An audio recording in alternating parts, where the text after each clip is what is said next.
নাম বলুন মা। চন্দনা কর্মকার। বাড়ি কোথায়? বাড়ি জলপাইগুড়ি। আচ্ছা, কি সমস্যা ছিল আপনার?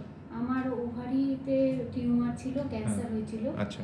তারপর আমাকে কেমো দিয়েছে। হুম। আমি অনেক ডাক্তার প্রথমে দেখিয়েছিলাম, প্রথমে তো অনেক জায়গায় ঘুরলাম, অনেক জায়গায় বললো আমাকে যে প্রচুর টাকা খরচা আছে এই পুরো অপারেশন করতে আপনার পেটের অনেক জায়গায় ছড়িয়ে পড়েছিল রোগটা।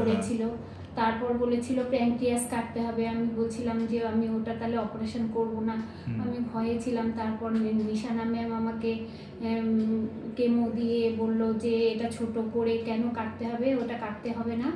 তারপর নিশানা ম্যাম আমাকে কেমো দিয়ে সব ঠিক করে তারপর আপনি এখানকার ইনফরমেশন দিল ঠাকুরপুর ক্যান্সার হসপিটালে। এখানে স্বাস্থ্যসাথীর বেনিফিটটা পাওয়া যায় বললো, স্বাস্থ্যসাথীতেও পাবে, আর তোমাদের এখানে অনেক কম খরচায় ডক্টর ভালো আছে।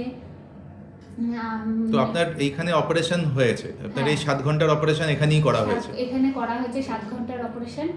তবে আমি এখন পুরোপুরি সুস্থ।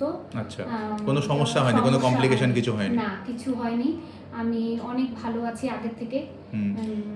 তো আপনি আপনার ওইখানকার লোকজনের যদি কিছু জানাতে চান, আপনার যদি এখানকার এই হাসপাতালের এক্সপিরিয়েন্স আপনার কেমন লেগেছে? খুব ভালো, পরিষেবা খুবই ভালো। আমার সব সময় আমাকে কেয়ার করছে।